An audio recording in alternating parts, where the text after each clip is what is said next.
Boom! Get it up, yeah. Good day, and all that jazz. Welcome to the Engine Braking Podcast, where we are going to attempt to make a non-chaotic podcast out of the most chaotic race we've had so far. Wish us luck on that. So I am Dan, aka Engine Mode 11, and with me is my good internet husband, Blake, aka Break. And thanks for being here. And I just wanted to big up everyone, give yourselves a little quick. We reached 5K on YouTube, and we've reached a milestone of 60,000 total download episodes. Ooh. Episode downloads, whatever. You know what I mean. Download episodes. What's the download? Is that on audio or audio plus YouTube? That's audio only. That's not even taking into account the YouTube. Oh my God. Can we get another big toot because the YouTube's doing some numbers. Yeah. Thank you guys for all the love, and thank you for sharing it with your friends and your grandparents, because I know that they're going to love the toot. We might even have to bring back the horn, because that really identifies with the 65 to 85 crowd, clearly. Yeah, true. Dude, what was the result of the poll the other week? Because we stopped the air horn, because a lot of you were like, that air horn's really obnoxious, and some people were like, I want it back. Did we even... Oh, I don't know what the result was, but I can't bring it back because, unfortunately, the button has been overridden. I still got that on it, so I love that. I'm not really sure if that will come into play this episode, but yeah, I think it can. So, what to expect from this episode? There's been a couple things since the last week, since we did our preview episode for Melbourne. A couple of news events. Then we'll get into the Australian Grand Prix review. We'll look through the entire weekend. We'll tell you what happened, and if there's any interesting stories, we'll give you some of our expert insight into what this actually means. Because honestly, there was a lot going on from all sorts of aspects from this weekend, so we'll try to break some of that down. Dan and I are very well placed to do that, so that should work out pretty well. Then we'll get into some of our fun segments, the FraudWatch. I mean, if you're watching this on the live stream, just tell me who you think is on FraudWatch this week. We've got EngineModeGoodBoy, which is where we gaslight the shit out of somebody. Not really. That's where we big up somebody who's done a spectacular job. And then, because we get accused of being biased so often, Dan, for audio listeners, is definitely not wearing a Red Bull Team Top official kit, not replica. We get accused of being biased sometimes. So we focus each week on a new team, and we try to give them a review. We try to big them up, but we're honest with them. We're not gonna bonazzo them and just tell them it's fine. We're gonna vasseur them. We're gonna be honest. We're gonna call out the BS. And then, unfortunately, I think we're gonna take next week off. But after next week, we're gonna be getting some guests back in. I've talked to a couple of people.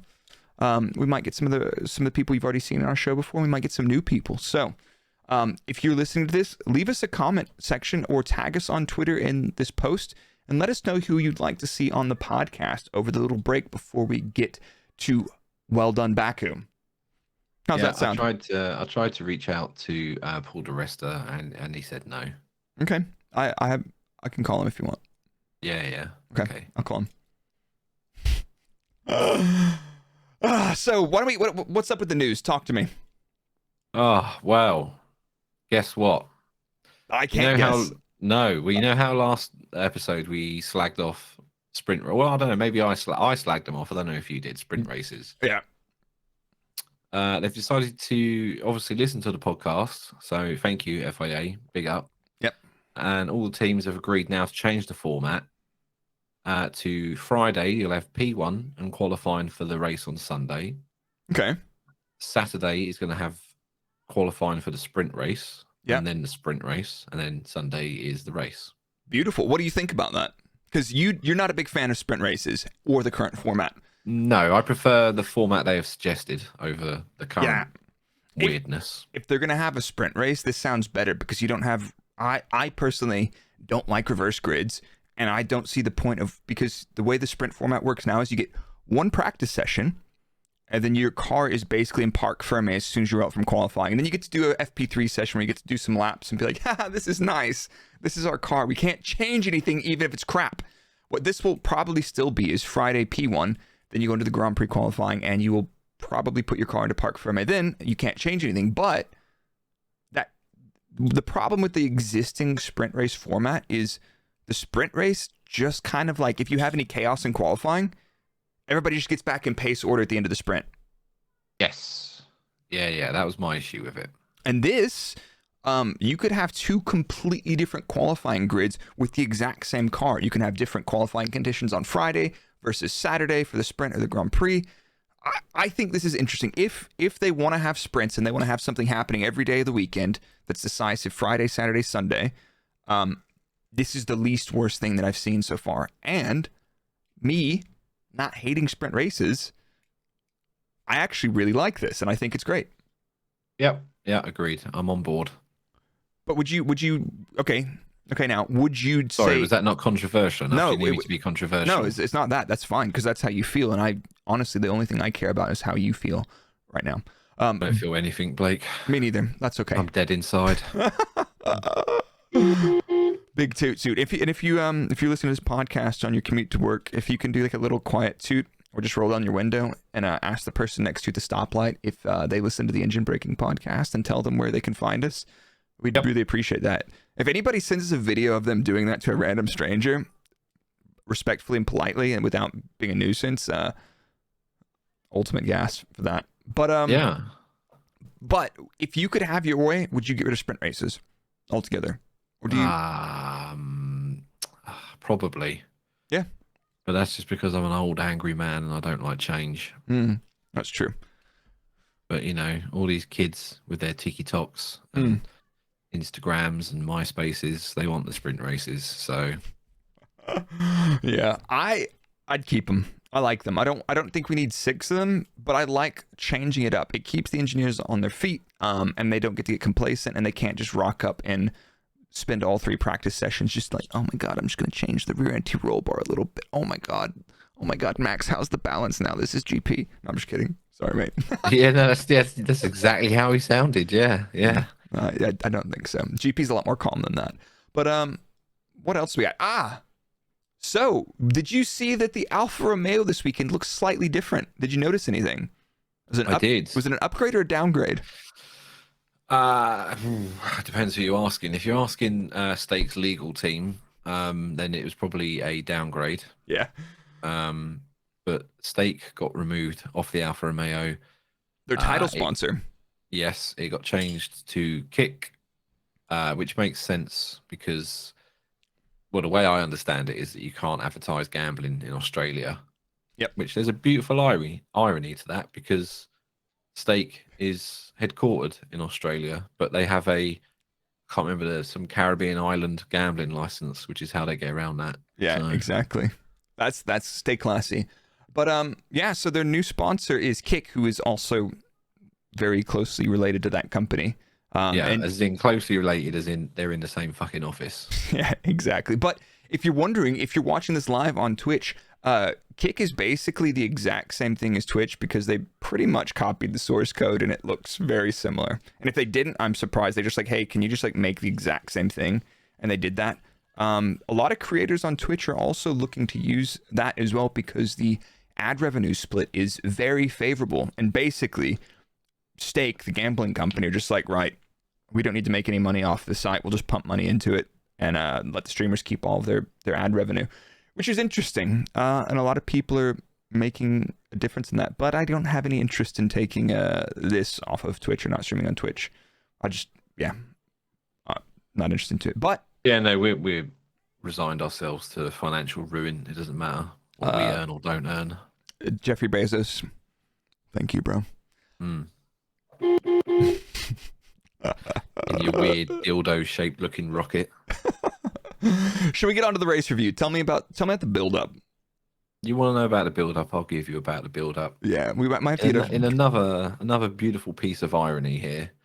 Do you remember how last episode we spoke about how I broke the GPS once at the Australian Grand Prix? Yeah, I do remember that. Let me tell you what happened. Wow. On Friday. So the GPS broke again. But this time I wasn't there, so it wasn't my fault, right? Yeah. Can't blame me for this one. Dan's left some freaking Easter eggs in that, for sure. For sure. Yes. The password I set as Horny for Horner. Yeah. That's the Wi-Fi password. Was that a cat meowing in the background there? Is that what your cat's got to think about this? No, it's some children playing football in the street. Funny story, real quick to interrupt you.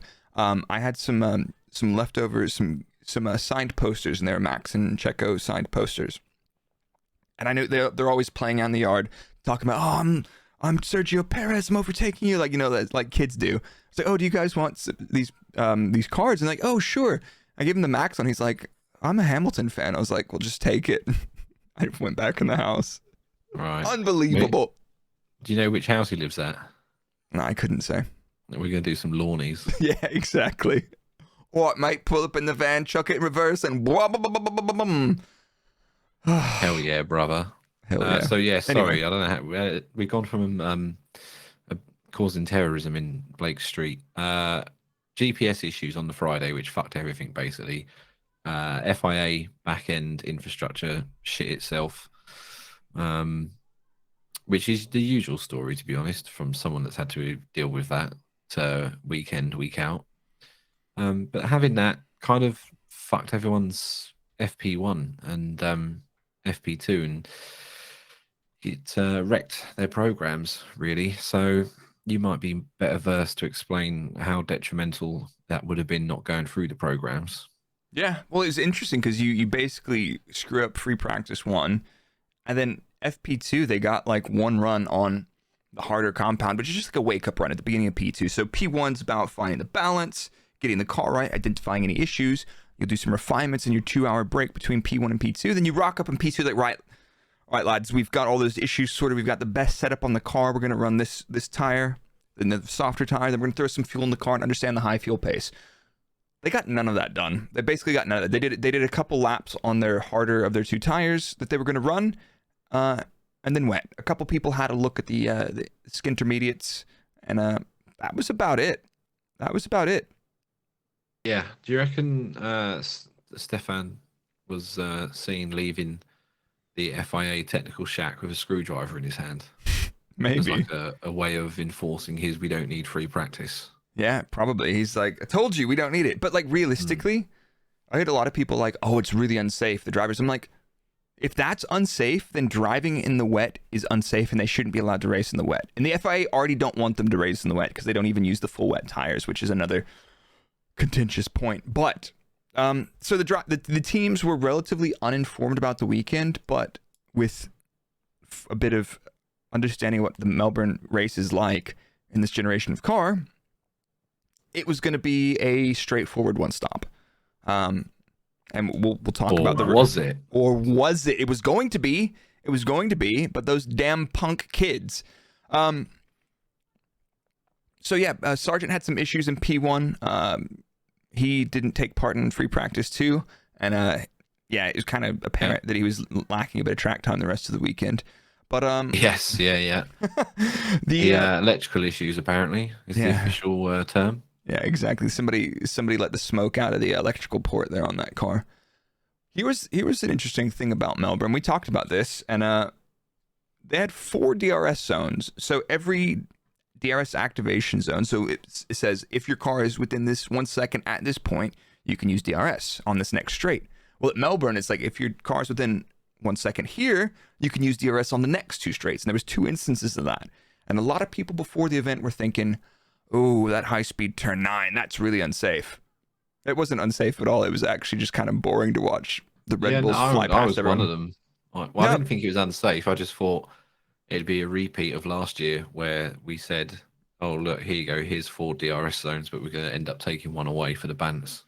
Yeah, and they didn't take it away. I thought they were going to as well, but they didn't, and they kept it, and I don't think it made much difference. But we'll talk about DRS in a minute. But yeah, the free practice 2 programs, people went into the weekend relatively blind. Free practice 3 was a little bit random, and I don't really remember too much about it, honestly. Free practice 3, Nick de Vries's car decided to disintegrate on the entry to turn 9. So there was like a brief red flag. One of the marshals had to come clear that up.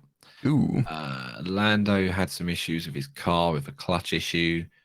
Perez spent 20 minutes in the garage having a rear setup change and then ended up driving off the track again anyway.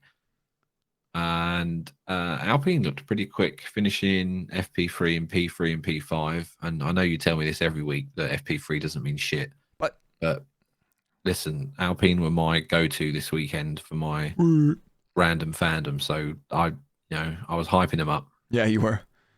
Yeah, look what good that did them. Foreshadowing sound. Fuck. But let's talk about Checo's free practice 3 real quick, because he was basically he did several gravel trap inspections because he didn't feel like the marshals had done a very good job on it. And like you alluded to, they were like, something's wrong with the setup, let's work on that. And they did a long change in the garage. There's some changes that, when you make certain changes to the car, they require a lot of body work off or lots of components out, or they're just a pain in the ass and you don't want to do them in a session unless you absolutely have to. And to be fair, with how short and compressed these sessions are, you don't really want to be changing big stuff in free practice 3. Free practice 3 needs to be dress rehearsal. So Checo was doing the gravel trap inspections all morning. And it didn't. How did that go? Let's fast forward to qualifying a little bit. Well, he was only just warming up. It turned out. Okay. He was just warming up for qualifying. He was just warming up for qualifying because in qualifying he immediately went out, and then just basically parked his car at turn 3 in the gravel, and that was it. Said there was an issue with the car. I don't know.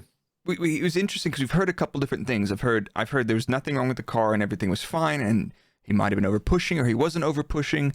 I've heard brake balance issues. I've heard engine braking issues. And when you've got front locking and pushing wide like that, that can very well be a brake balance issue. But I feel like it's difficult to be that far out that late in the week. After you've had a free practice 1 and everything's fine-ish, it's pretty difficult to be that far out.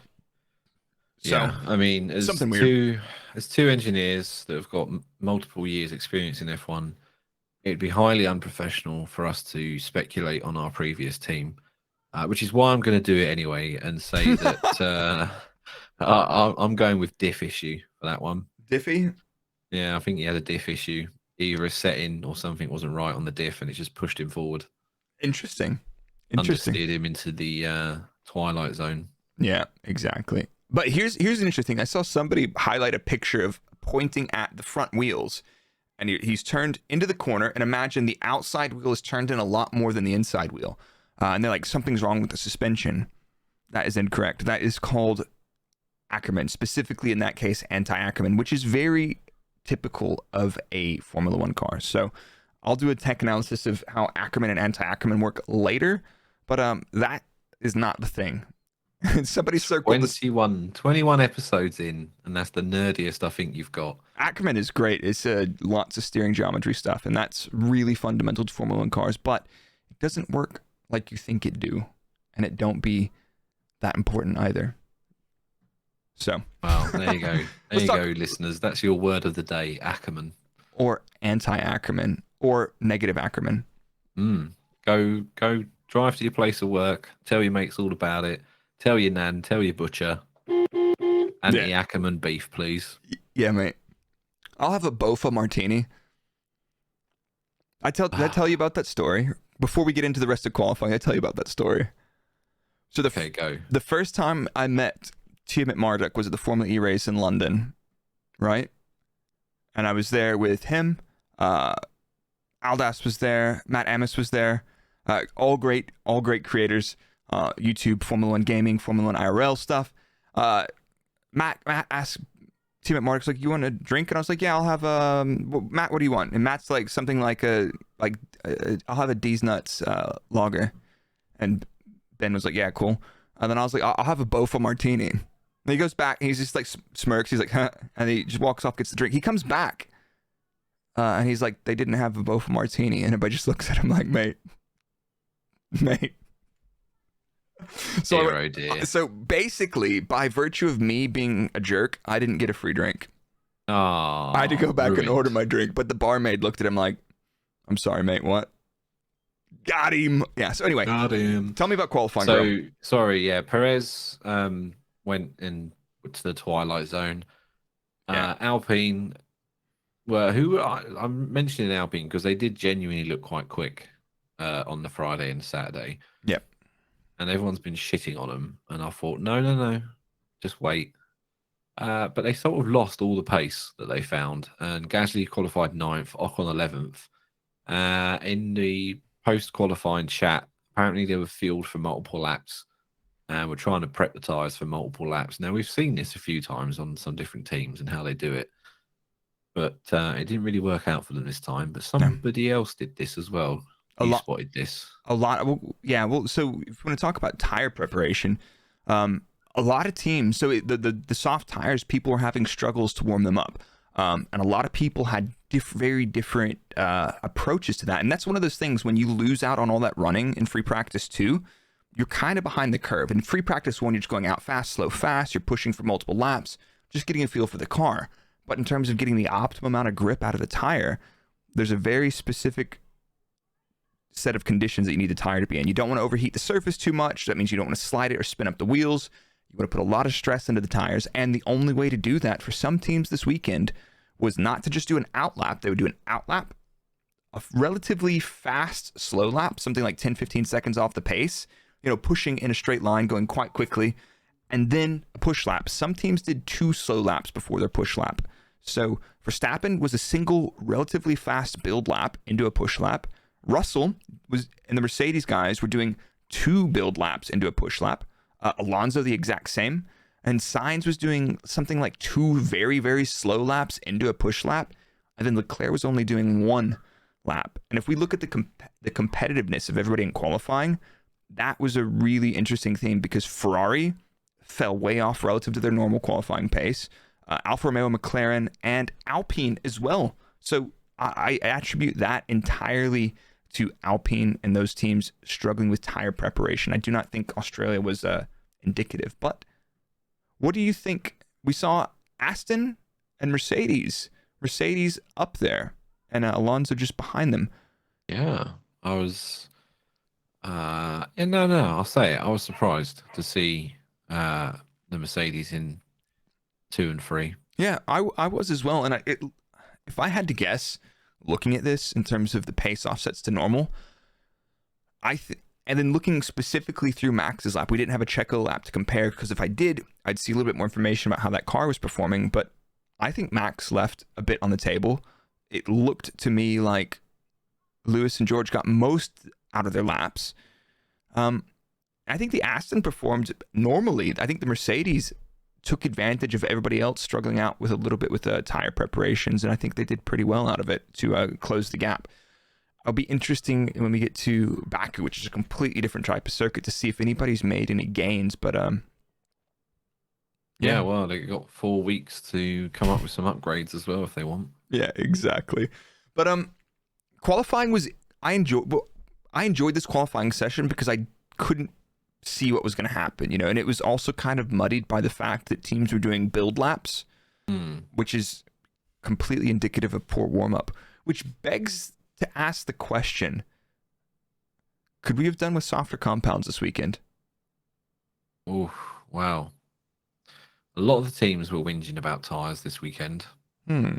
Lando Norris was quite vocal about them, saying that despite all the warm-up and getting them up to temperature, he still had no grip. Yep. Alex Albon, we'll talk about him later after his little incident, made a reference to the tyres. Yep. And it just basically all the way up to qualifying, like for every session, there was just a random driver spinning off or more than usual, just people sort of just driving straight off the track. So a bit of a weird one for tyres this weekend. Yeah. It's interesting because we'll come back to the tire situation in the race, but everything that we've seen from this says that the tire selection they brought was too hard, but it was the same that we brought last year, and we had a pretty dull one-stop on it. But I don't recall qualifying warm-up issues, but I don't remember qualifying from last year. But we keep making all these references to the race. Is it time?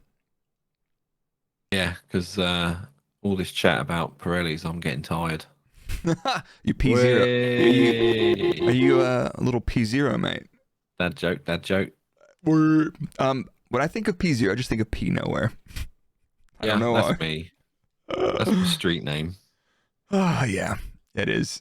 Dan P nowhere, engine mode, fraud face. Yep.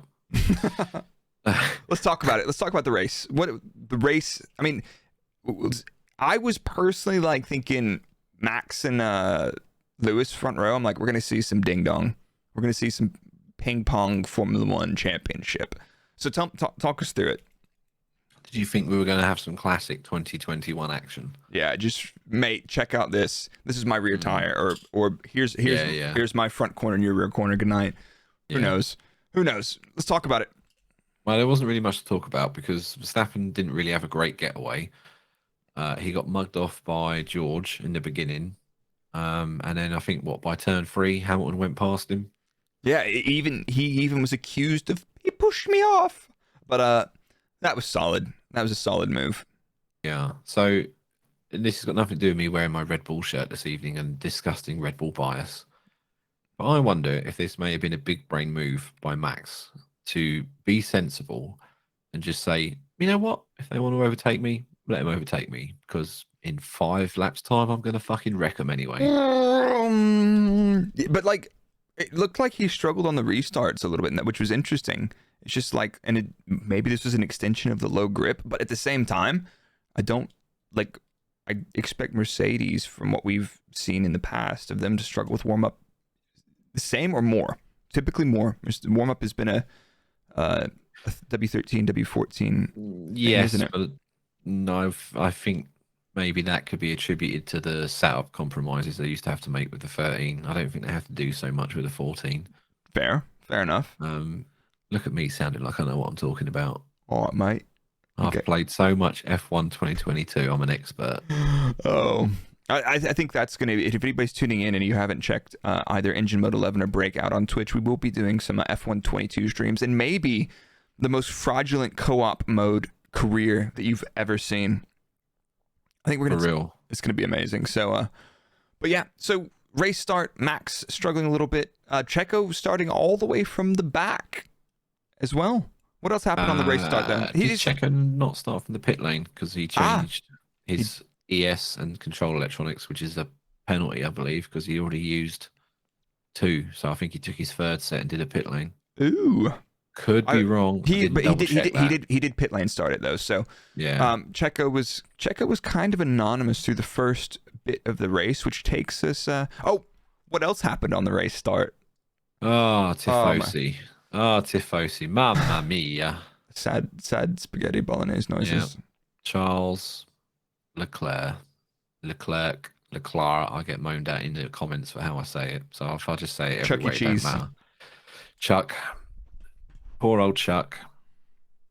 He got fucked into the sand and then got ducked. He was out. He decided the Australian Grand Prix wasn't for him and he just needed a little beach holiday, so parked his car. But to be fair though, that was, I mean, what did you have? You had Fernando, you had Lance, and you had him in a 3-way, and he was on the outside. And the 2 Aston Martin homeboys said they wanted to take Lance was in the middle. Yeah. Alonso was on the outside. It was a bit of a sandwich. Lance didn't have anywhere to go, so someone was going to get hit. Fortunately, it was Charles's turn, and that was it. Into the kitty litter he went. Yeah, but like the only person that could have really avoided that was actually Leclerc. And the stewards did deem that to be a racing incident. And I think that's fair. I think that was super fair.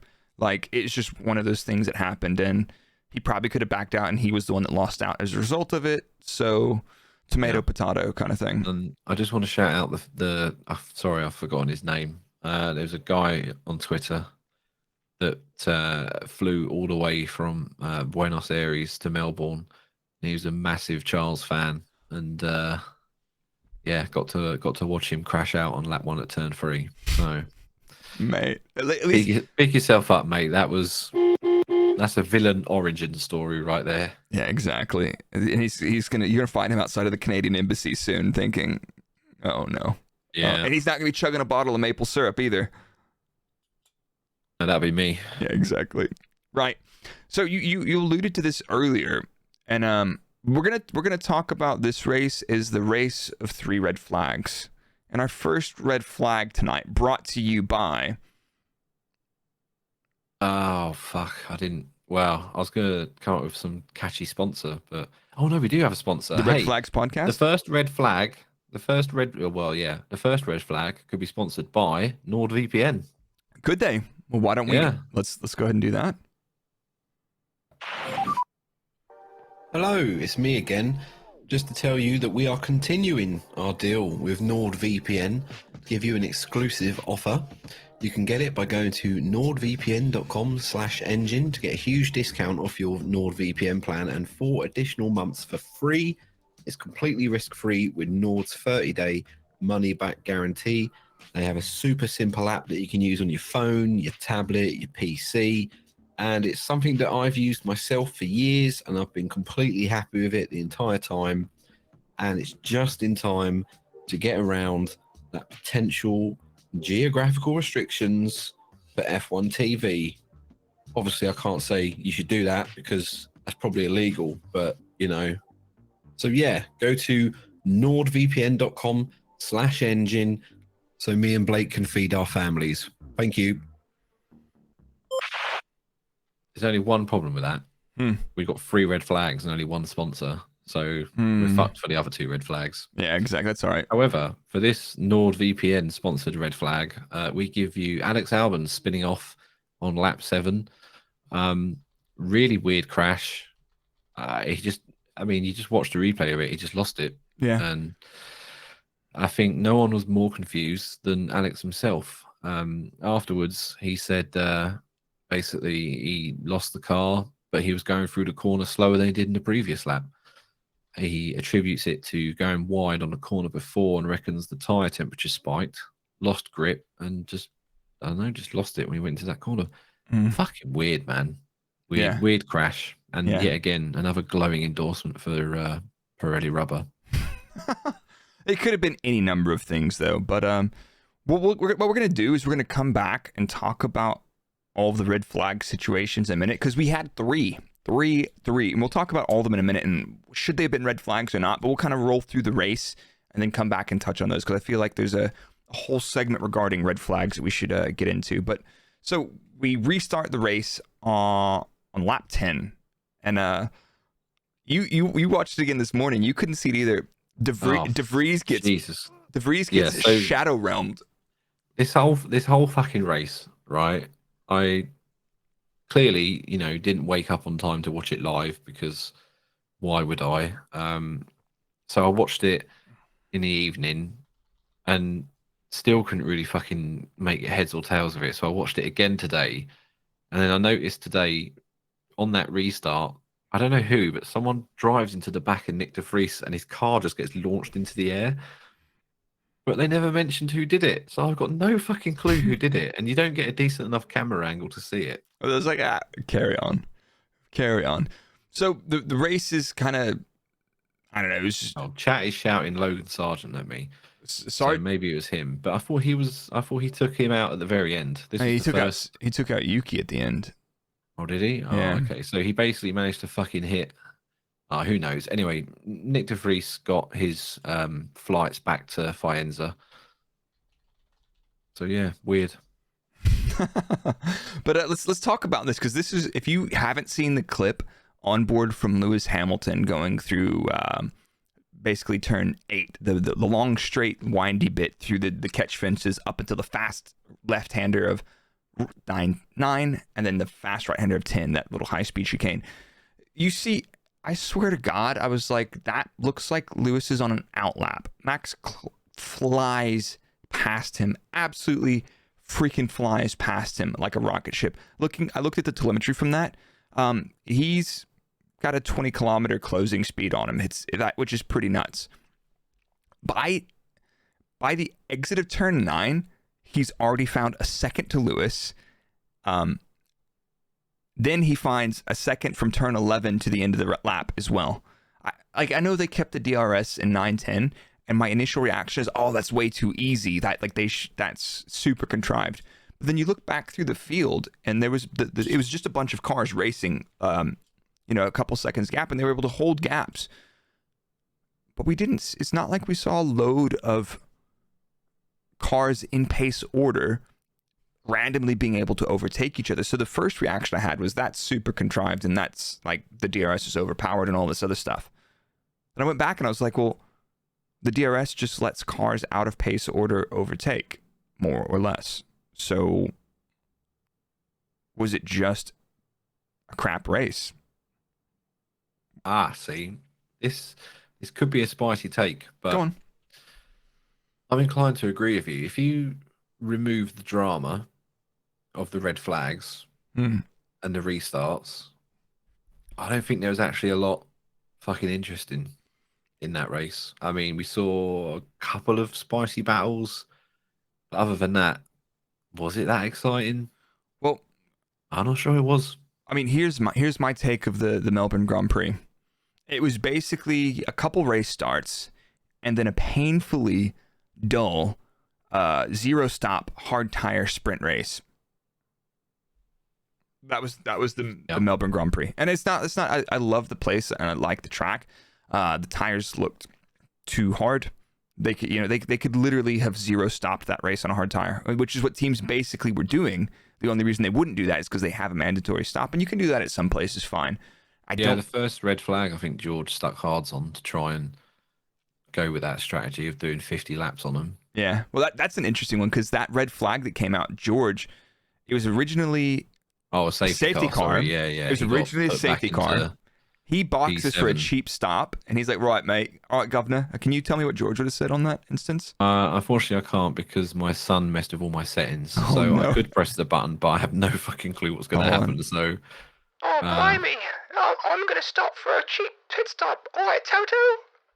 And he did. Hell. What was that? Fucking Peaky Blinders. Fucking all hell. right, mate. So the governor stopped for a set of tires, and they're like, we're going to red flag that. So he just got boned on that stop, which was pretty terrible. Yep. Unlucky. He got boned on that stop only because of the red flag. Yes. Otherwise, he would have been. It might have been quite a. Yeah, he would have been like, hey, here we go. What, mate? Yeah, and then the entire Mercedes fan base would have imploded on each other, talking about favorability in terms of pit stops and stuff like that. The same thing that's happening with the Red Bull. And the same thing, I got some weird heat from the Alpine fans later, but we'll talk to that. But yeah, I don't think the DRS was super, like, that was fine. But you mentioned the governor. What happened to the old man? He got fucked because they threw a red flag. No, but after that, after the restart of the race. Sorry. When so Mercedes decided to try this quite revolutionary internal combustion unit, which decided to become an external combustion unit. Unfortunately, the test failed quite dramatically, and he pulled over at the side of the track on, what was it, lap 18, I think. But again, brace yourself. 2 possible technical explanations from me in one episode. You're welcome.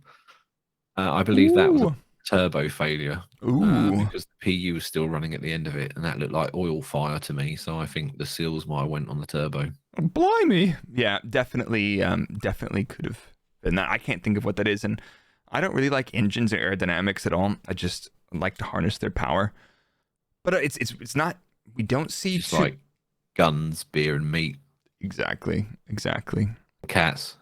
Yeah, but it's not common to see that on a Mercedes power unit failure. So it's not. I think you want to play a game? Ooh, go on.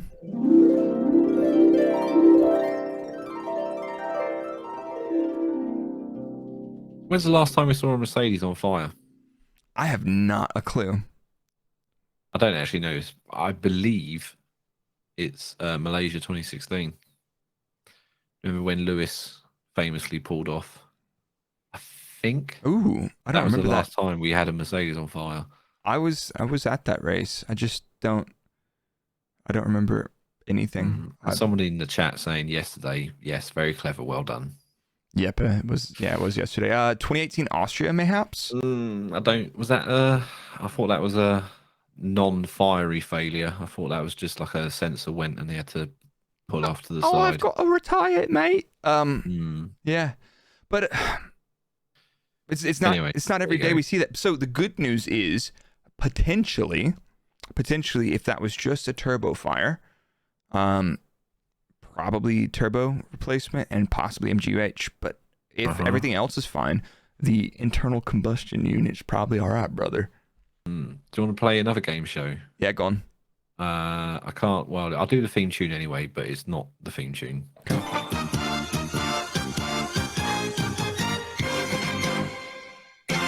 Random Fandom. So that was actually a clue, right? This isn't Random Fandom, right? This is who's the only PU manufacturer who has not had an engine failure this year? And when you know what the answer is, you'll be Alpine. Yeah. How wild is that? Ain't no way. Because the question you would have asked last year is who's had a PU failure every race, and it's that heap of crap Renault. Unbelievably, the Baguette-mobile, they've been striking in France. They've got some reliability from the French government, and now it's the only engine that hasn't exploded. Oh my God, that's great. Big up your local boulangerie as well, in case you're wondering. Yeah, to get that toasty, crispy, crusty roll. I can't believe that. That blows my mind. Oh. Yeah. So there you go.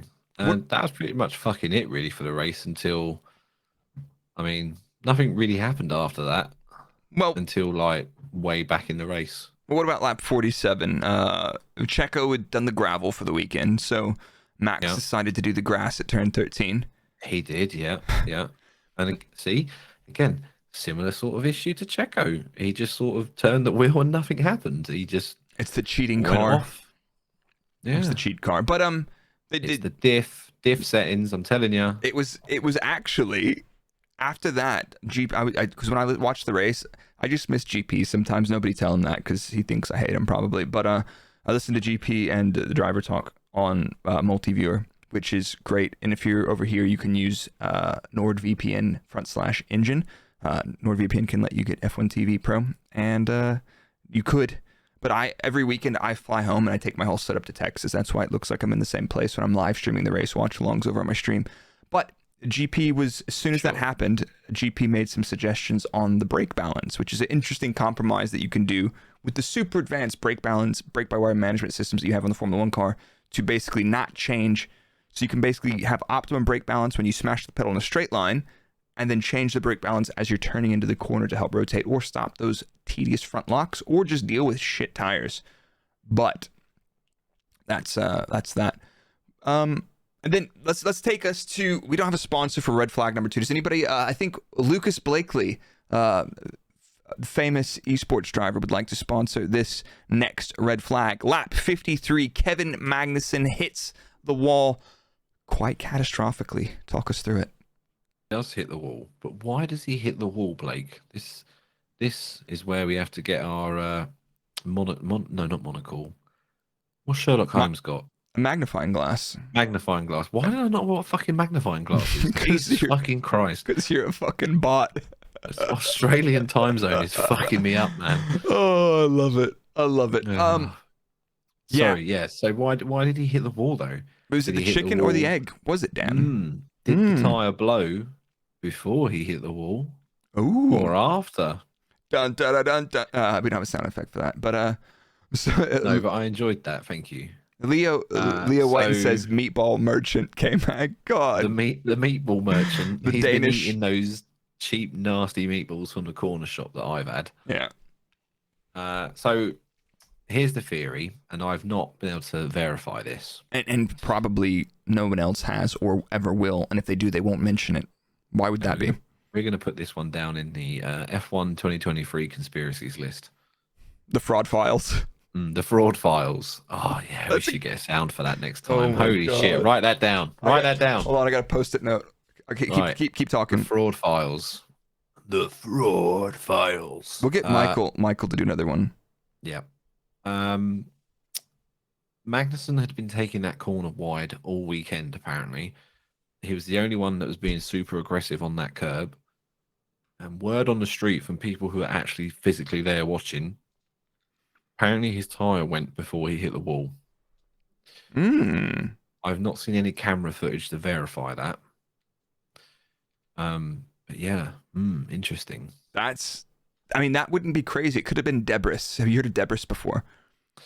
I have, yes. I think he got in the way of Carlos Sainz in a race once, didn't he? No.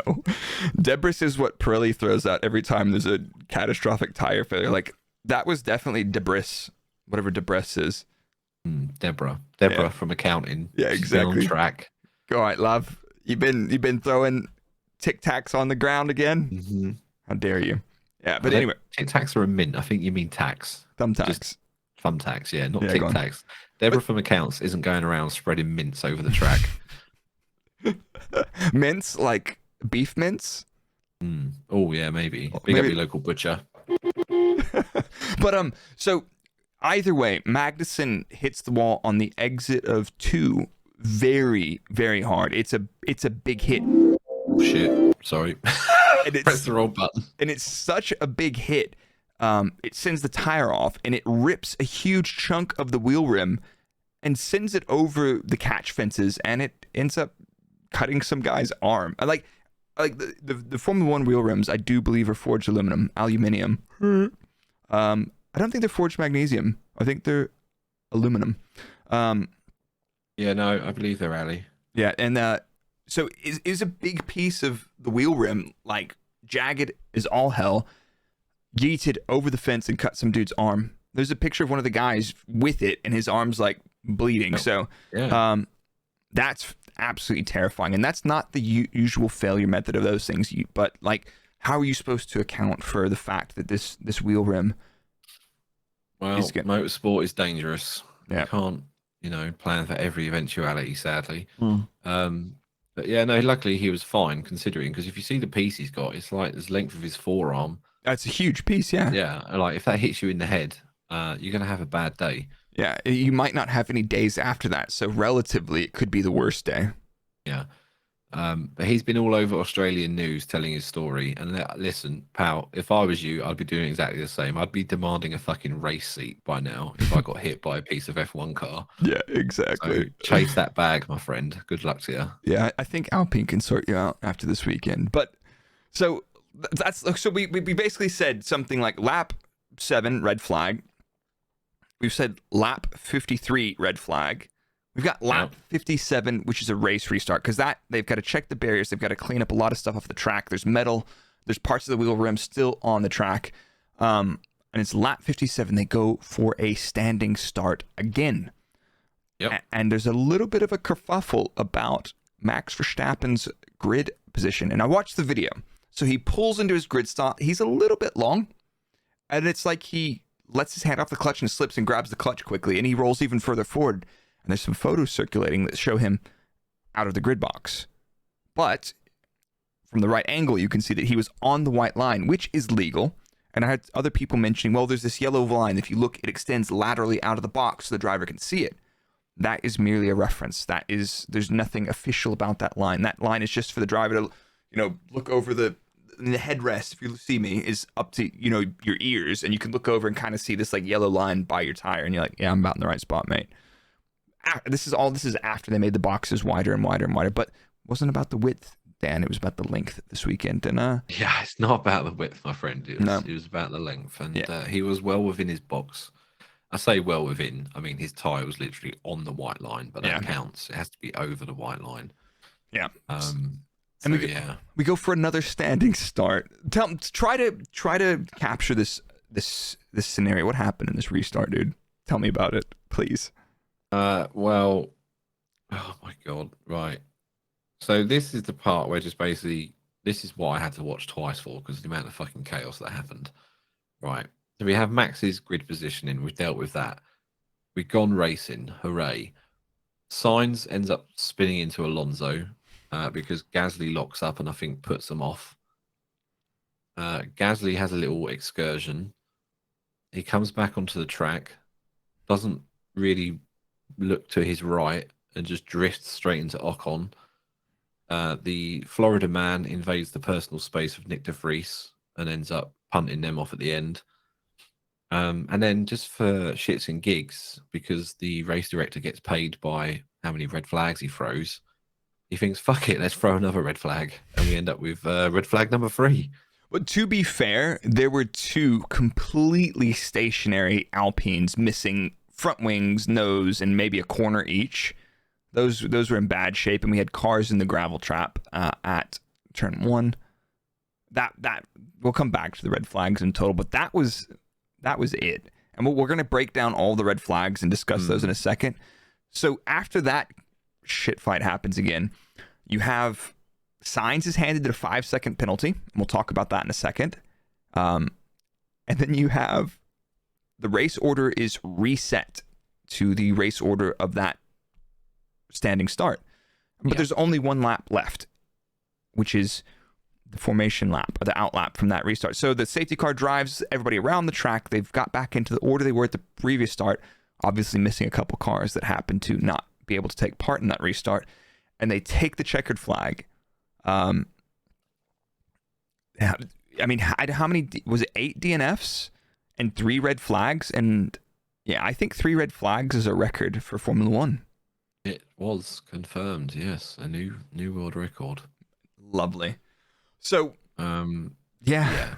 So, but the problem with this going back to the race order is poor Nico Hulkenberg, who I think I may owe an apology to, because I was very critical about him coming back into F1. Have you filled out Tomo's Nico Hulkenberg apology form? I'm not ready for that. I'm not ready for that yet. You need to, right? He's 3-0 in qualifying against K-Mag. He was up in P4, I think. I'm pretty sure it was P4. Yeah. And then they said, no, unlucky, we didn't go across the sector 1 beam before the flag was thrown, so we're going to have to go back to the grid order. Unlucky. Yeah. So, yeah. So that was a whole thing. We'll come back to that race orders and why they didn't do that, because the FIA had their explanations, and I'm not sold on it. So let's go back and pick the meat out of the interesting topics of this. We talked about the DRS usage. Let's go back. Let's focus on the red flags that occurred during the race and what should we have done with those, because do they make sense or not? Red flag number 1, lap 7, Albon, exit of turn 6 into 7, through the gravel, into the walls. Hate it. Hate it. Talk me through it. Hate it. I don't understand why we're throwing a red for that. It's some gravel on the track. Yeah. Did you see the picture of, it was the Alpine that went past, the gravel rash it had from having, like that proper coarse gravel yeeted at it at speed as it was coming past at, 180 kilometers an hour? That is terrifying. You know why? I'll tell you what, actually. You know why I hate this? Now I've given it some thought. If you're going to throw it, fine, throw it. I hate the fact that it's been thrown after 3 people have pitted, Russell, Sainz, and Magnussen, and then you go, actually, let's have a red flag and let everybody who didn't pit have a free pit stop. So now you fucked 3 people's races, potentially. Yeah, and that seems like one of those things you could plan for those. It's like if a car goes, look at all the spots. Like if the car goes here, you know what? We're going to call that a red flag, because that's going to be difficult to recover. Even under safety car, you're going to have them coming out of 6-7, which even at slow paces could be quick and something could happen. But here's the only thing that I've got against that, why it maybe should have been a red flag. The only thing I can think of is retrieving that car in that position, even under slower speeds, could be sketchy, and you have marshals in the way. The only other thing is if the Tech Pro barriers actually needed to be repaired. Because on the broadcast, I believe, don't quote me, but I thought Crofty was like, oh, it's just a bit of gravel. That's why we've red flagged it. That doesn't make any sense. But then I believe, somebody quote me, correct me in the comments later if you think I'm incorrect. But I'm saying if the Tech Pro was damaged and they needed to resort the barriers, I think that probably makes sense. And that spot is probably not a good spot for marshals to be on the track. I mean, yeah, that's fair. But anything that anything that occurs to the barrier and it necessitates, there you go, a big word, then yeah, instant red. I can understand that. And yeah, I can go with that. It is super frustrating for the competitors and fans, though, like you said, for people like George to have made a relatively bold move and then just to get punished by the random number generator of, oh, let's just throw the flag now. You know what else I hate about this as well? What's that? The there's this crazy bit of footage where everyone's like, when they throw the red flag, basically everyone slams the anchors on around sort of turn 3, and then about, I can't remember who it was. I think it may have been Zhou Guanyu had to like take a void in action from someone, and then fucking Kevin Magnussen just had to absolutely throw it through the fucking gravel trap to avoid everyone. I think that was on the safety car restart. Oh, was it? Yeah, so there was the whole thing where Lewis was making more than 10 car gap to the safety car, and he ended up backing everybody up at turn 6 where we just had that car go off. And you have all these people literally stationary online, people driving around each other, and then one of the cars going through the gravel trap where we just had that huge collision. And there was a whole thing about that. I got the timing wrong on that, but that was fucking stupid. It was the same thing, but people are like, oh, you can't do that. But FIA's decision on that was, you have to stay. I read the decision document. It didn't make any sense. If anybody else has read the decision document, please make it make sense to me. I don't care what the answer is. I'm just curious because it's, you have to stay within 10 car lengths, but the lead car can dictate the pace. It says you have to stay within 10 lengths, but the lead car can dictate the pace. So I was like, okay, that's interesting, but that's a weird thing, and that was unfortunate. But at the same time, like, it doesn't matter if Lewis was in the right, fine. But it's just like one of those awkward things. It's like, yikes. Everybody's also, at this point, mind you, gone onto hard tires, and warm-up has been an issue all weekend. Everybody is trying to get some temperature in those no-grip hard tires. And you look at the race pace through the race, and they're just no degradation. They're just getting faster and faster as they warm them up. So that was pretty scary. So red flag 1, split decision. Like, if they had to repair the barriers and stuff, fine. If not, fine. It just, I think it does definitely sucks that pit strategy got screwed by some people up from it. Yeah. I'll summarize that in, I don't hate it. I just think they're a bit slow about it. Yeah. Like, if it was for gravel on track, you can fucking see the gravel from a television camera. You don't need the safety car to drive past it. Yeah, exactly.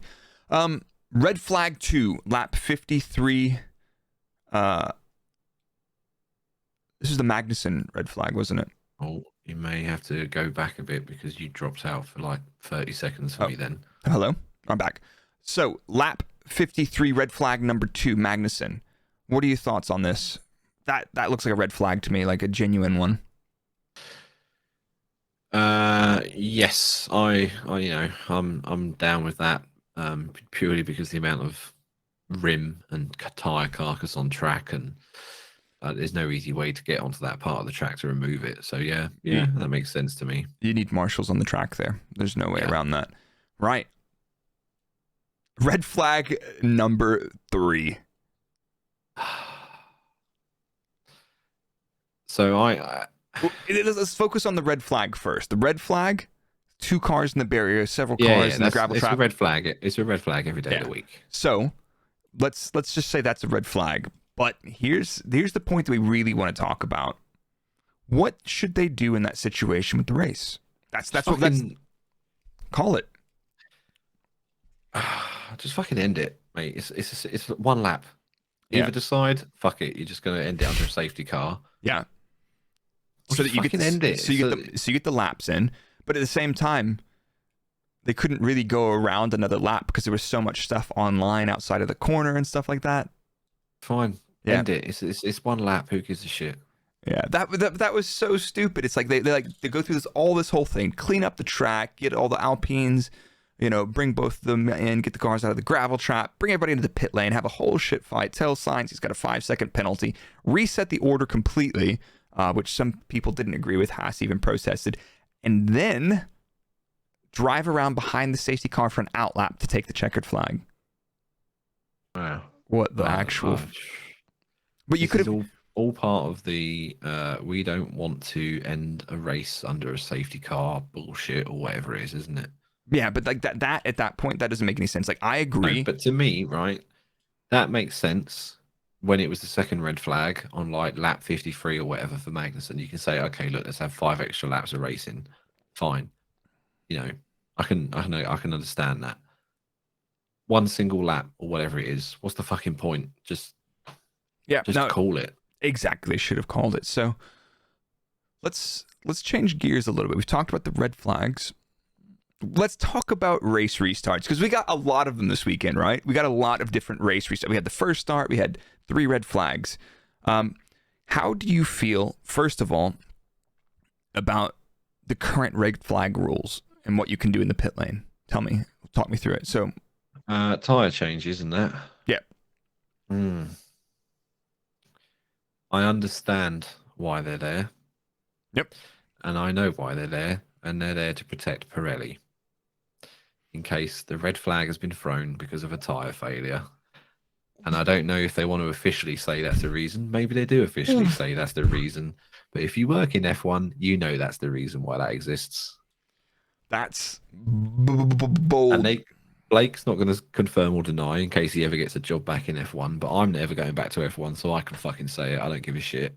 Yeah, that is what I've got to say on that. Yeah, so I personally, it sucks because when you have a red flag, not only does it mess up the strategy because you box everybody back up and you have to have a restart, but then if you give people free tire choice, it's just like a race reset, completely and totally.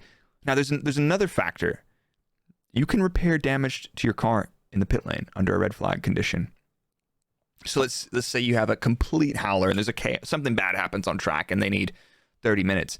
And let's say that you've been involved in a little bit of a ding dong, a little toot toot, and you break a track rod, but you hobble your car back to the pit lane.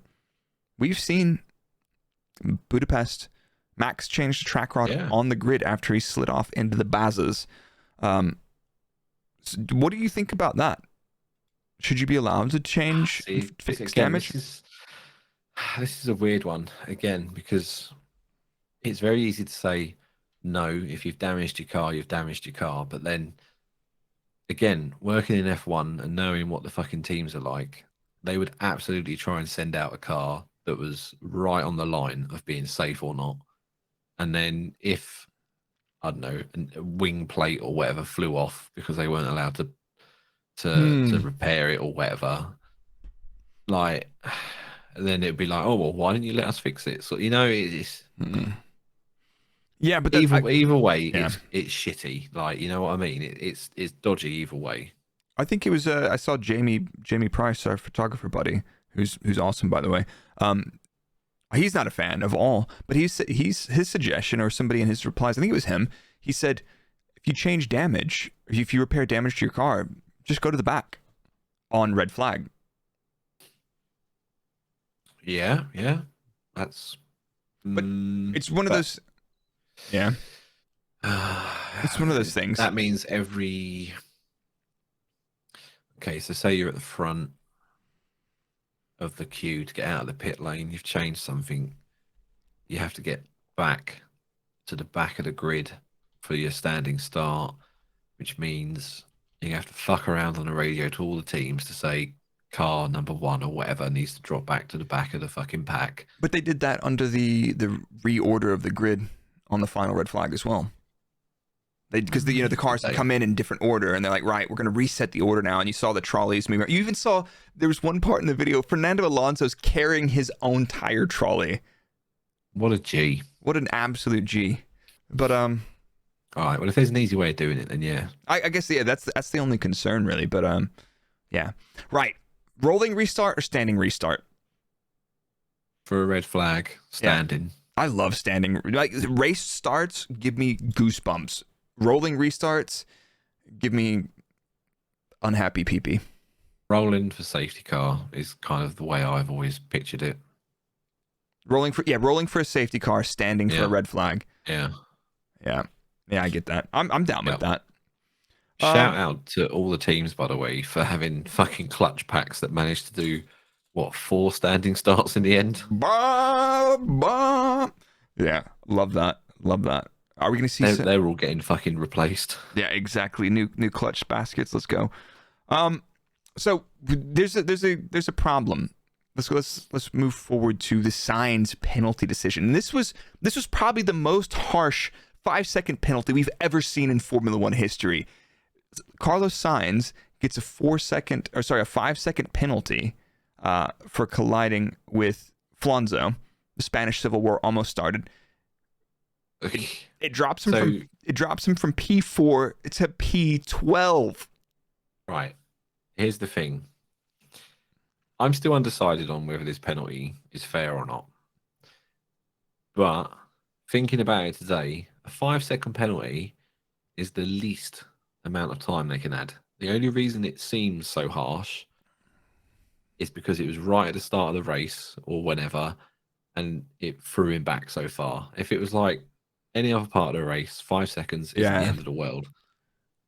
So But it was like it was harsh because of the time they gave it to him, sort of thing.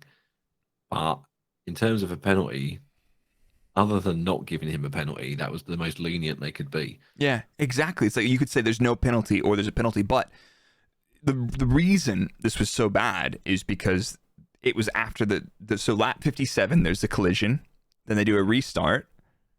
So at the standing restart, there's a collision, and then there's one lap to go. And all the cars are packed up to each other, doing that weird thing where they go out behind the safety car and they just cross the finish line and take the checkered flag. He had 5 seconds applied to his lap time from that point. It drops him from P4 to P12. So the decision document says, blah, blah, blah, the stewards reviewed it, the in-car radio, video, blah, blah, blah. A collision between Sainz and Alonso. We determined that car 55, Sainz, was wholly to blame for the decision. Car 14 was significantly ahead of car 55 at the first corner. Nevertheless, car 55 drove into 14, causing it to spin and leave the track. We accordingly imposed a 5-second penalty on car 55. For avoidance of doubt, we took into the fact that the collision took place at the first lap of the restart when, by conventions, the stewards would typically take a more lenient view of incidents. However, in this particular case, notwithstanding the fact that it was equivalent of a first lap incident, we considered that it was sufficient to apply this penalty. 5-second penalty is a slap on the wrist most of the time, but Yeah. his radio messages were heartbreaking. Oh yeah, no, I feel for the guys. But then this brings up a whole different thing now. Because they went back to the starting grid or whatever, they effectively they said that lap's invalidated now, didn't they? Well, let's talk about that then. HAAS actually protested that restart procedure, the reordering of the grid. They claimed, a la Silverstone last year with the Zhou incident on lap 1, they claimed that it was possible to determine the position of all cars at safety car line 2, which is at the exit of the pit lane, rather than reverting to the final standing start order. Yeah. The FIA basically said the GPS data is a little bit sketchy. The timing data could have worked, but we just took the easiest decision because we could do that. And we stated that it was not possible to determine clearly from the data that we had that was the case. And they just explained the lap wasn't voided. And it was different to Silverstone. Right. Is they reset it because they hadn't crossed safety car line 2. It was just chaos, and they red flagged it immediately. But the FIA probably could have determined the order of the cars, but they didn't want to, is what I read into that. Whether or not it's right, but 5-second Keyword or phrase I found in all that was in a timely manner. Ooh, yeah. So you could absolutely go back, review footage, compare it to the GPS because even the FIA admit the GPS isn't perfect for things like this. Yeah. But it's going to take probably an hour for them to fuck around. Yeah. Compare notes and say, right, here's the order. Yeah. Do you want people sitting around for an extra hour just for one fucking lap? Here's the thing. We were probably, I don't know how much time we were at, but there's also a 3-hour race limit with stoppages. And also in Melbourne, it's in the evening or early afternoon or late afternoon, sorry. So the sun is setting and the visibility will get quite poor and it'll get quite dark. I actually cycled around. Could be another factor of Magnussen's crash because he's on board. If you look, right, an onboard camera isn't the same. Nah. But when he goes around that corner, it's like fucking getting flashbanged in the face. Yeah, but at the same time, people are saying that you can't penalize Sainz for something that happened on a lap that didn't happen. They didn't say that the lap didn't happen. That's not what happened. That's not how invalidating a lap works.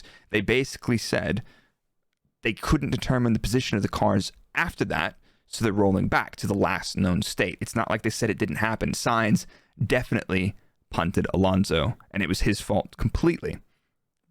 So that's my take. It's not like they said the lap didn't happen. They said the lap happened. We had to stop it because some fucking jokers couldn't drive their cars. And the best thing we can do is roll back to what we had. So I get that completely. Well, that's before we even get to that was only Sainz. We've still got What should we go for next? Gasly and Ocon? Yeah, go on. Who do you think was at fault? Did you watch it? I'm sure you saw it a couple times. Yeah, Gasly. 100%. And that's not me like, oh, Gasly's shit. No. It was just Gasly, because if you look at his onboard, he's not even looking where Ocon is. Yeah. I mean, he just drifted into him because he didn't know he was there, and that was it. So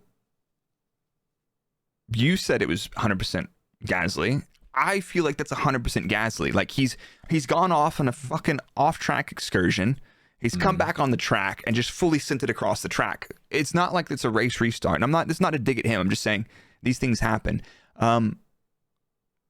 How lucky is he to get away with no penalty points? Yeah, bearing in mind any lucky. penalty point would have given him a race ban. Yeah, exactly. And I have a funny feeling they didn't say it out loud, but they did, since it was team on team. They're like, you guys have probably suffered enough. We're not going to do it. The steward's document said they reviewed it, and they said it was a racing incident. And sorry, no, you continue. I just don't see, like, yes, I get you can say that's a racing incident, but he fully comes off track and then just decides to exit the corner all the way over without looking, as if there's nobody there on a race restart. That's not great. It's not a dig at Gasly. I'm just saying that's not ideal. No, and again, no hate here, but if you're going to penalise signs, why are you letting Gasly get away with that? I don't get it. What's the difference? I don't get it. Well, they said in their official statement, racing incident versus wholly to blame. But at that point, like, Gasly's just come onto the track. Are you saying Ocon should have said, oh, Gasly looks like he's completely controlling, like he's not paying attention, like he's just been a complete goober through the gravel trap. Ocon should back out and let him go. No, if you look back to that, we had Baku the other year. The exact same thing happened with Ocon and Perez. Don't talk to me about Baku. No, no, I thought he was talking about the Red Bull one. No. Ocon and Perez and Baku, teammates as well.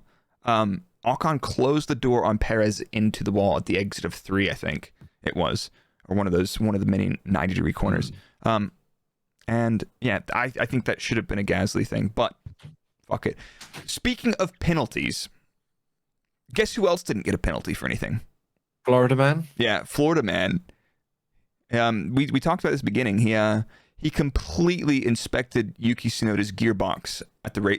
Here's what happened. Watch the replay. Standing start. Logan has a terrible race restart, and he's so far back. He sees everything happening in front of him. He's like, holy shit. And about that time, he's like, wow, that's crazy. He just smashes in the back of Tsunoda and sends them both into the shadow realm. I mean, I'd have done the same. Yeah, but completely at fault. Nobody said anything. They're just like, whatever. It wasn't noted or anything. No, they're just like, whatever. Chat is crucifying you because it was De Vries, not Tsunoda. It wasn't De Vries. It was one of the slow cars, unfortunately. Oh, I think it was De Vries. Yeah, it was De Vries. So, Okay. Yeah, Blake knows nothing. Fraud. Debris. Yeah, at least I got the right car right. Yep. Florida man can do what nothing more do you wrong. want? Jesus. Yeah, exactly. So that was a little bit interesting. That it's like one of those things where they just don't pay attention to people at the back of the grid too much, and they're just like, yeah, blah blah blah blah blah. But other Yeah, things. there's so much chaos. He just got away with it, basically.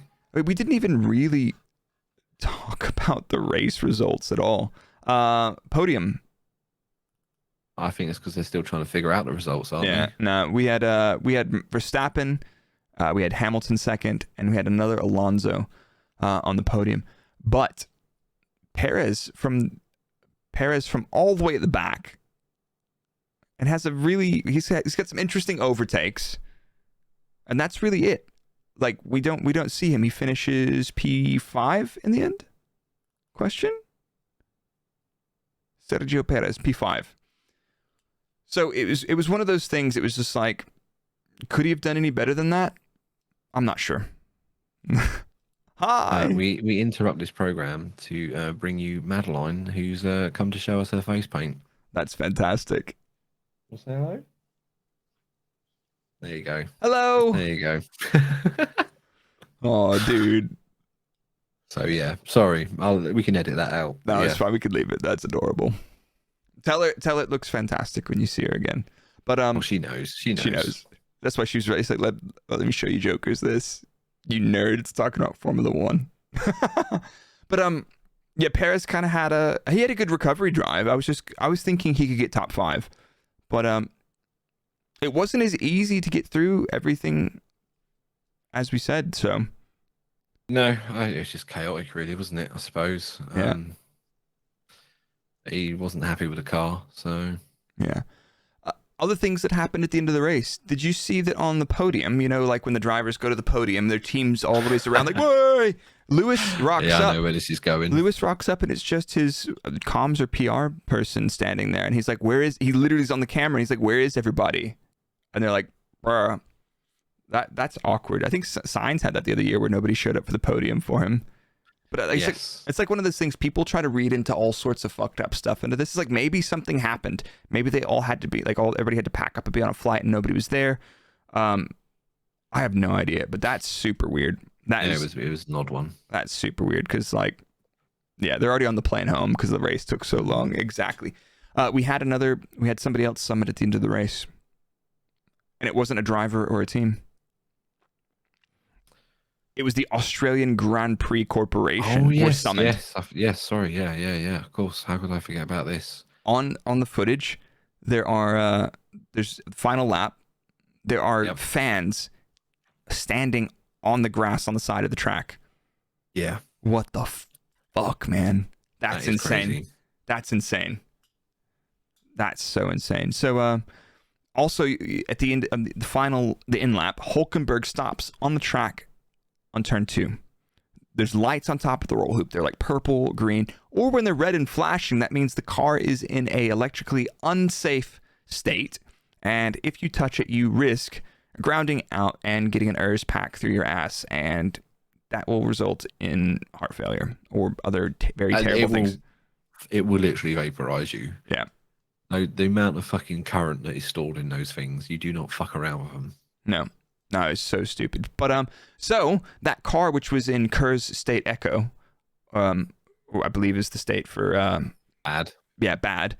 It was parked on a flatbed in the middle of the area where the fans could get to. So the FIA referred, they heard them, and the Australian Grand Prix Corporation was like, "Yeah, we kind of fucked up," and they've been referred to the FIA World Motorsport Council for being a bunch of clowns. That's insane. Oh dear. And this isn't the first time this has happened. When's the last time they got referred? I don't know if they got referred, but it was either 20. Did we race there in 21? No. There's the footage of. It may have been last year actually, where I think Albon's driving out the pit lane and there's just a bunch of people just walking up the pit lane. Wow. Yeah. Wow. Anyway, that's actually 2017. Was it that long ago? Jesus. Okay. Okay. I thought it was a lot more recent than that. But yeah. So they've got some security issues at the circuit. So very interesting. But I feel like that's like the race result itself wasn't that interesting. It was mostly drama, and it was an effectively terrible race with some cool burnouts and race restarts. Yeah, but you know what this means. Hallelujah, McLaren fans. Your prayers have been answered. Oh, yes. Double points finish, ladies and gentlemen, for the McLaren. Let's go. McLaren move off the back up into P5. They are behind Ferrari, who only have 26 championship points. Oh, my God. Mercedes, 56. Aston Martin, Mercedes, Aramco, the Cognizant's off that name. Is it or is it not? Anyway, 65. Red Bull, 123. So Red Bull have got win, and seconds and a fifth. Aston Martin have 3 threes. Alonso has 3 threes. Unfortunately, Stroll has had a retirement in the last race. Otherwise, they'd be a little bit closer to the Red Bulls, I reckon. So pretty sick. Mercedes, less than half the points of the Red Bull right now and getting beat by their customer team. Can they hold it off through the end of the season? I think it's possible. Development wars. Here we go, baby. And Aston Martin. I don't know. Mercedes seem to be quite sort of over the 14 already, don't they? Yeah, it could happen, and they could reap higher development time for the next season as a result of it. So who knows? This is a problem with the cost cap. I mean, I understand why it exists and all that. It makes sense, but when you have a car that's so far out in front as the Red Bull, now you've got to adhere to cost caps. It's a lot more difficult to make that decision to say, hey, should we develop to try and catch up? Or do we scrap this year after race 3 and try again next year? It's it's like if you screw up that bad, yeah, you might have to do that. But we didn't do podium picks this week. No, fraudulent. We completely forgot that. Yeah, what were your vibes before the weekend? My race was Verstappen, Alonso, Russell. That was my vibe. Yeah, mine was Verstappen, Hamilton, Alonso. Okay. Neither of us were right. It wasn't, but no. It wasn't. It was Verstappen. It was Verstappen, Hamilton, and Alonso on the podium. Oh yeah, fine. Yeah. You made me doubt myself then. I did. It could have been Hulkenberg though. Oof. Amazing Hulk. Yikes! If I tell you what, everyone brace yourselves. I hope my wife's not listening. Hulkenberg gets a podium this year. I'm going to get a Hulkenberg related tattoo. Are you seriously? Mm. Don't fucking do that. Don't do that, self. On my arse cheek. Don't do it. Done. All right, clip it and ship it, chat. It's happening. Oh my god. Oh my god. Don't show it to me. You can't show it. It's not safe for work. Why don't we move on to that? I mean, I'll never be able to show it to anyone. Really. Yeah, that's fine. So we wouldn't be able to confirm or deny. Exactly. Oh my god. Yeah, it's Mr. Big Man saying patiently waiting for Dan from the background. Yeah, if I disappear off the podcast, you know my wife's unplugged the internet. Yeah, that's fine. Why don't we move on to one of our favorite segments that we share with everybody every week? No, that's the ad. Let's try this again. Fucking hell. 21 episodes and I've still got no idea what I'm doing.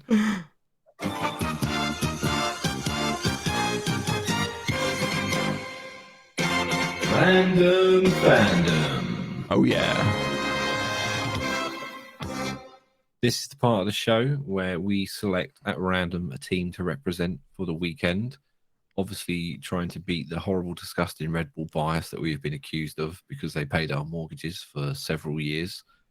And then we're going to give a little report about it. So, for the Australian Grand Prix, Blake, you're up first, and you had Aston Martin. Ooh, hello.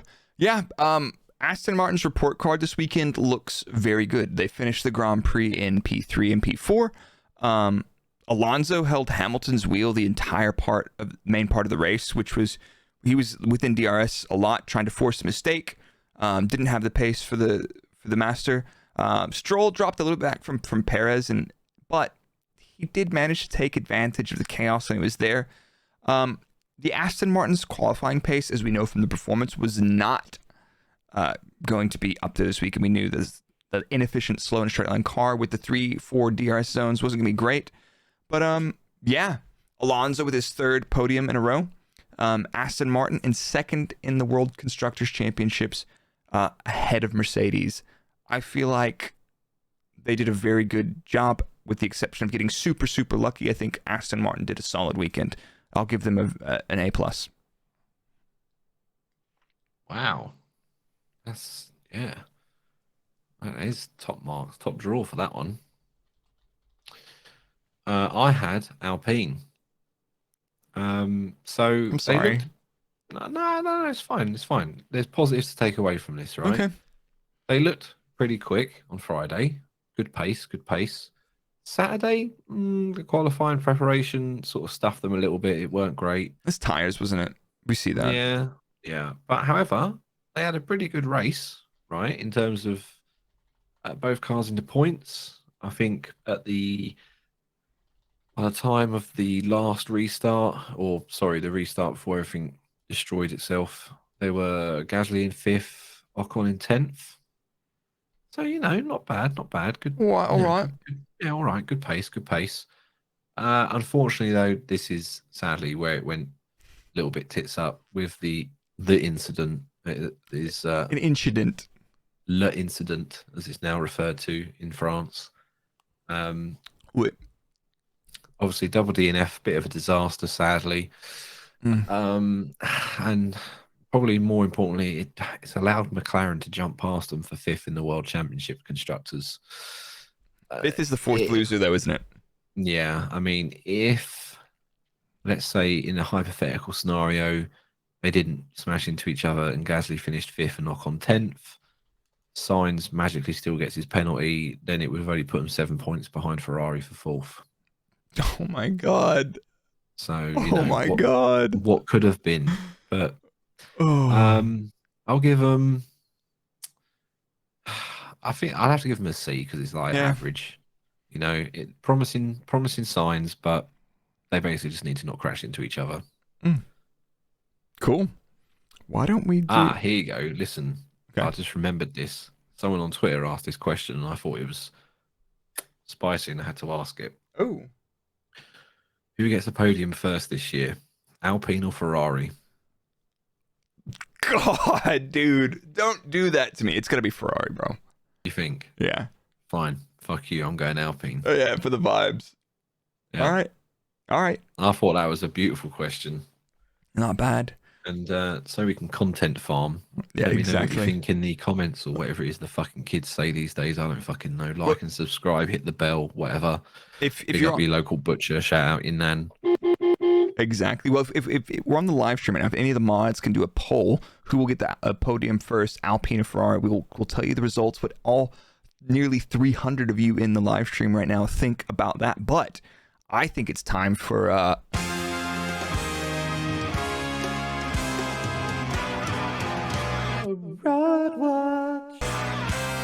FraudWatch. Oh my God, Michael, that sound clip is great. So FraudWatch is where we put somebody on blast for the weekend for just being terrible. It could be a person, a team, but we've got a little thing where if a team or somebody goes 3 times in a season, they go into the shadow realm. I don't know. We got to figure out what to do with them, but we'll come back to that. So throughout testing, you have elected McLaren, Ferrari, and then I've elected Alpine, Ferrari, and the FIA. So Ferrari are on 2 ticks, and we said it would be the cumulative sum. So Yep. why don't we McLaren are on 2 ticks too? yeah, why don't McLaren and Ferrari are on two burners. So why don't you give us your Race 3 Australia fraud watch? Okay. Fraud watch. Given the shit show we saw, it would be very easy to turn around and say the FIA. However, I'm going to be more granular than just blindly putting the FIA. I'm going to say the race director. Ooh, who was it this weekend? I don't know, but I think a lot of this shit could have been prevented or tidied up, let's say, with perhaps maybe... fuck it could have been Michael Massey. You know, he was spotted in the paddock. Maybe he came back for some shits and gigs. Yeah. But yeah, no, I think, sorry, I think this one lays on the doorstep of the race direction for this one. Wow. I think that's a little bit harsh, but I've got an even Yeah, fuck you. This is my podcast. I'll do what I want. Exactly. I've got an even more unfortunate one. I'm putting Ferrari on blast this weekend. Oh, Ferrari on fraud watch. They've got 3 ticks. We got to figure out what to do with them. And as the poll from the chat has just come back, 57% of you said Ferrari first. And that's not an overwhelming majority either, in my opinion. That's not a... Yeah, so... wow. Ferrari... Let's talk about this. Ferrari is an elite Formula 1 team. They are not a shitbox. They are not, a death trap. They're not a shed. They shouldn't be. And they're rocking up this weekend, and they don't know what they're doing with the tires, which happens, but they massively lose out, and they massively underperform in qualifying. Leclerc, it's one of those things. It was a racing incident, but Leclerc loses out, and then Sainz boneheads the race restart at the end, and I don't know, man. That for me, Ferrari have to be on fraud watch this week. It's like the drivers, maybe one of them wholly at fault, the other one a bit of a passenger, but they just need to ride off this season. I'm sorry. Yeah, well, that's it. Ferrari will be sentenced in the next episode because that's their 3 ticks. Yeah, and they're already on race 3. Yeah. Fucking hell. Oh dear, but it's right though. It's what their worst. What do you call it? start to a season since the new points system came into place in 2010. Yep. Which is wild when you consider how well they started last year. Yeah. Somebody in chat says, congrats to Alpine for taking each other out and still missing FraudWatch. Yeah. But yeah, it do be like that sometimes. It do be do. But why don't we move on to Oh, who's a good boy? I am. I'm a good boy. Engine Mode Good Boy, where we, we've rubbed a couple people or teams or organizations in the mud. Now we need to big up some people. Let's talk about it. Yeah, we do. So this is like you say where we big up something or someone for the weekend. So in testing, I've had Zhou, Bahrain, Alonso, Jeddah, Sonoda. For Australia, hear me out. I've been very critical of them in the past.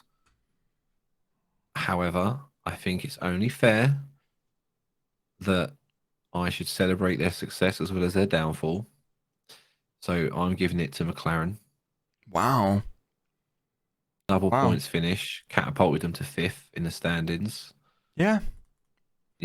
Scrappy weekend, but they got the points when they mattered. Hey, who cares? They got points and they're in 5th. Yeah. So, I'll give it to them. Not bad. I get it. No, it's a little bit surprising, I think, for a lot of people listening. Like, why would you gas them up? But they when it counted, they got the points together, and happy days. Unfortunately, he had a crash in the race, but I got to give it up to the man, Alex. Like that, he's out driving that car, in my opinion. Williams saw the biggest improvement in qualifying pace of any team this season from their previous race average, and I think that was wholly down to Sector 2 merchant Alexander Albon. He almost had a perfect weekend. Unfortunately, him feeling like a bit of a passenger in that incident in the race, that's not really an Alex thing to do, and I don't know if it was even his fault. It could have been he was driving fine, but he hauled that Williams up in the qualifying order, and he was driving pretty well until that happened. So unlucky for him, but I want to give some credit to him. Honorable shout out to Sonoda. Okay. And Nico Hulkenberg. Yeah, respect. I'm not ready to admit defeat just yet. To be fair though, I think I did say I'd give him 3 races. And he's 3-0'd Kevin in qualifying head to head. Let's listen, Baku. Let Baku be the decider.